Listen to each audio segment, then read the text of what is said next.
Imagine this. A man, 64 years old, runs 3 miles every morning, eats his vegetables, hasn't touched a cigarette in 30 years. His doctor tells him his cholesterol looks good, his blood pressure sits right where it should. Then one Tuesday afternoon, while raking leaves in his backyard, he drops.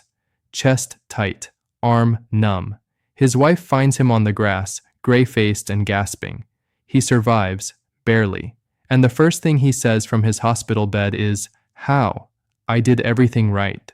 If that story unsettles you, good, because what I'm about to share could rewrite how you think about your heart and maybe save your life. Welcome back. Today, we're tackling a question that genuinely frightens people, and for good reason. Why do seemingly fit, seemingly healthy individuals, people who exercise, watch their diets, maintain a healthy weight, still suffer heart attacks? It feels like a cruel betrayal, doesn't it?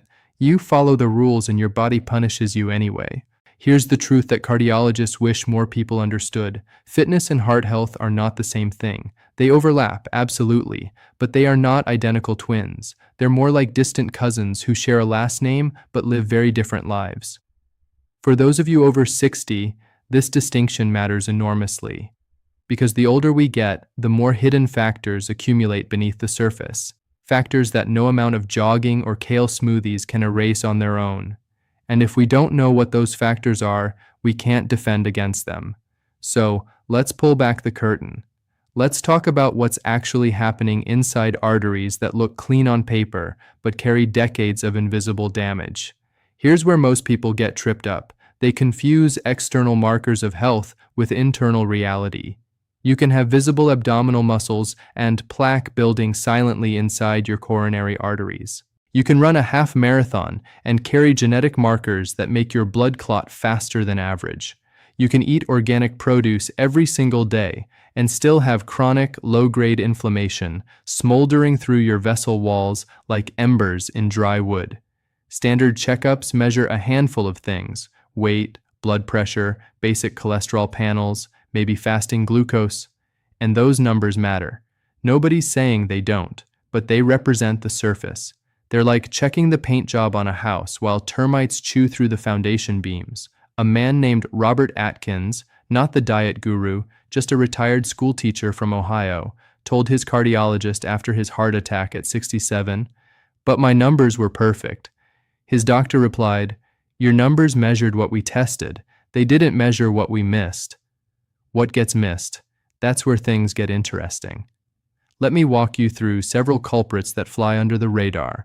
Lipoprotein A, called LPA. Most people have never heard this term. Most doctors don't routinely test for it.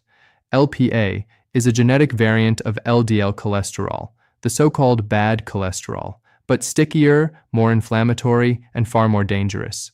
Roughly 1 in 5 people carry elevated levels. It doesn't respond to diet.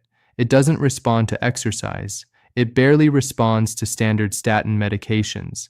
You inherit it from your parents like eye color or height. And unless someone specifically orders that blood test, you'll never know you carry it. Coronary artery calcium. Your arteries can accumulate calcium deposits over decades, tiny mineral deposits embedded in plaque that harden vessel walls. A coronary artery calcium scan, sometimes called a KC score, reveals this buildup with a quick, low-radiation CT scan. Many fit individuals discover scores in the hundreds, meaning significant calcified plaque, despite feeling wonderful and passing every treadmill stress test with flying colors. The plaque was there all along. It just hadn't ruptured yet. Chronic inflammation. This one deserves special attention. Inflammation isn't just swelling after you twist your ankle. Inside blood vessels, chronic low-level inflammation destabilizes plaque. Think of plaque like a blister with a thin cap. Inflammation thins that cap further. Eventually, the cap ruptures. Clot forms, artery blocks, heart muscle starves. That's a heart attack. Not because the artery was completely clogged, but because an unstable patch of plaque burst open like a water balloon. A marker called high-sensitivity C-reactive protein, or hsCRP, measures this systemic inflammation. Many people with perfect cholesterol carry dangerously elevated HCRP levels, and again, it's rarely part of a standard annual physical: sleep apnea.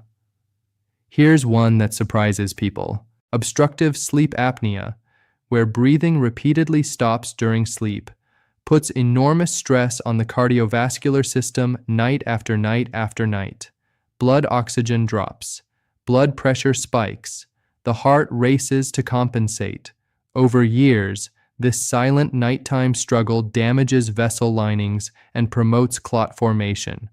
Plenty of fit, lean individuals suffer from sleep apnea, especially as throat tissues lose elasticity with age. Many never get diagnosed because they associate the condition only with overweight people who snore. Let's be honest about something uncomfortable. You can't exercise your way out of your DNA. Family history remains one of the single strongest predictors of cardiovascular events. If your father had a heart attack before age 55 or your mother before 65, your own risk climbs steeply, regardless of how many miles you log on that morning walk. Genetic predispositions affect how your body processes fats, how efficiently your liver clears cholesterol particles, how prone your blood is to forming clots, how your arteries respond to stress hormones. These aren't character flaws. They aren't failures of discipline. They're biological inheritance, as neutral and unchosen as the shape of your earlobes. Many seniors I've spoken with feel a strange guilt after their cardiac event. I should have done more, they say. And sometimes, honestly, the answer is, you did plenty. Your body simply carried vulnerabilities that willpower alone couldn't override. Acknowledging that isn't defeat, it's clarity. And clarity lets you pursue the right interventions instead of doubling down on strategies that were never designed to address your specific risks. Now here's a factor that deserves far more airtime than it typically receives. Psychological stress, chronic, grinding, day-after-day emotional pressure damages cardiovascular systems as reliably as cigarettes. Cortisol, your primary stress hormone, elevates blood pressure, promotes visceral fat storage around organs, increases blood sugar, and accelerates arterial inflammation. It does this whether you eat salad or steak for dinner, and seniors face unique stressors that younger populations don't: grief from losing a spouse or close friends, financial anxiety on a fixed income, isolation and loneliness, which studies now equate to smoking 15 cigarettes daily in terms of mortality risk, caregiving burdens, watching a partner decline, managing medications, navigating a healthcare system that often feels indifferent. A 68-year-old woman who walks her neighborhood every evening, cooks balanced meals, maintains a healthy weight, but spends her days swallowed by anxiety about her husband's dementia. Her cardiovascular system registers that chronic distress as physical damage.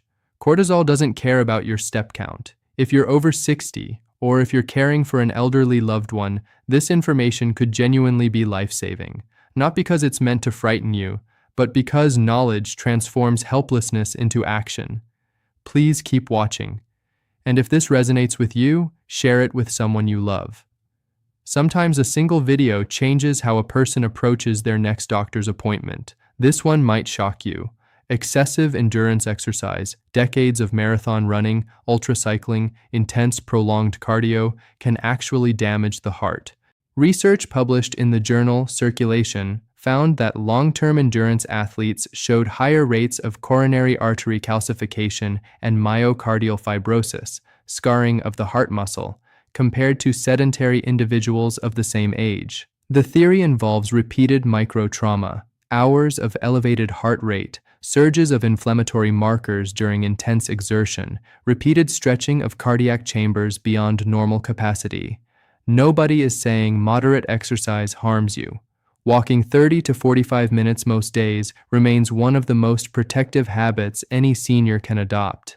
The concern targets extreme, prolonged exertion sustained over years, particularly in people over 60 whose cardiac tissue has less regenerative capacity. Balance matters. The heart is a muscle, yes, but it's a muscle with finite tolerance for abuse, especially as collagen stiffens and repair mechanisms slow with age. So where does this leave you? Feeling helpless? I hope not. Because understanding hidden risks means you can address them specifically rather than relying on general fitness alone. First, request advanced blood work. Ask your doctor about LPA testing, ask about hs-CRP, ask about apolipoprotein B, which many cardiologists now consider a superior marker to standard LDL cholesterol. If your doctor dismisses these requests, find a doctor who takes them seriously. You're allowed to advocate for yourself. Second, consider a coronary artery calcium scan. Particularly if you have any family history of heart disease, the scan takes about 10 minutes, costs between $100 and $400 depending on location, and provides information no other non-invasive test can replicate. A score of 0 at age 65 offers tremendous reassurance. A score above 100 signals the need for aggressive preventive treatment, even if you feel fantastic. Third, address sleep quality. If your partner reports snoring, if you wake unrefreshed despite adequate hours, if you experience daytime drowsiness or morning headaches, ask for a sleep study. Treatment for sleep apnea, usually a CPAP device, reduces cardiovascular event risk substantially. Fourth, manage stress deliberately. Not with vague advice like relax more. Concrete interventions, daily structured breathing exercises, even 5 minutes, social connection, actual face-to-face conversation with people who matter to you. Therapy, if grief or anxiety dominates your days, saying no to obligations that drain you without replenishing anything. Fifth, know your family history in detail. Not just dad had heart problems. Specifics matter. At what age? What type of event? Did siblings or aunts and uncles experience similar? This information helps your cardiologist stratify your risk with precision no blood test alone provides. Sixth, don't abandon exercise, but moderate it wisely. Brisk walking, swimming, cycling at conversational pace, light resistance training 2 to 3 times weekly, this combination protects without overtaxing. If you've been an intense exerciser your whole life, consider scaling back duration and intensity after 60. Your heart has earned the right to work at a gentler pace. One final, critical piece. Fit individuals tend to rationalize symptoms that sedentary people would take seriously. Shortness of breath climbing stairs. Must have pushed too hard at the gym yesterday. Unusual fatigue lasting days. Probably just didn't sleep well. A strange pressure across the chest during exertion that fades with rest? Probably muscular.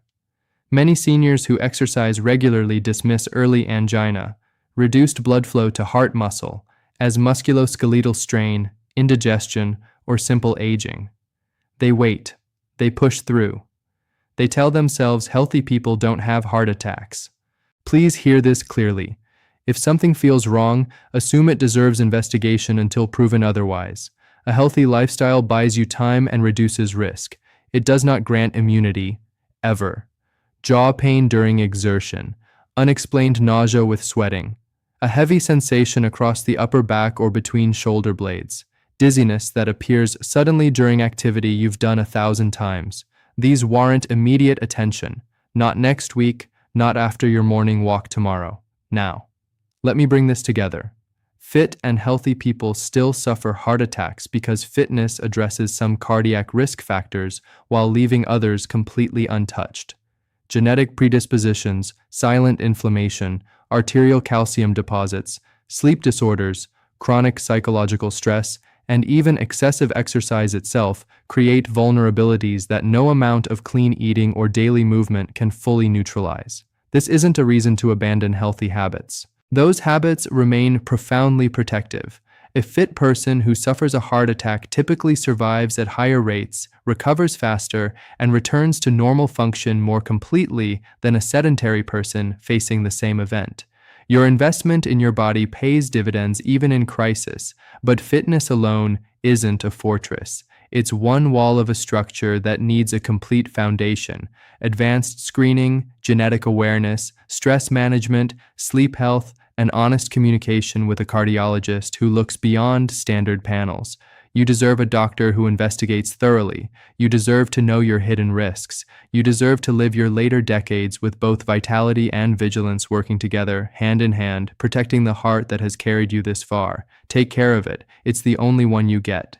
If this video opened your eyes to something you hadn't considered before, subscribe to this channel. We publish senior health content every week. Practical, research-backed, and always delivered with respect for the intelligence and experience you bring to the table.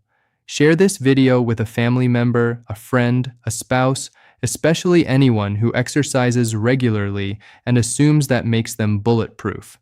Sometimes the people who seem healthiest need this message most. And drop a comment below. Have you ever been surprised by a heart health finding despite feeling perfectly fine? Your story might be the one that convinces someone else to schedule that appointment. Stay well, stay curious, and I'll see you in the next one.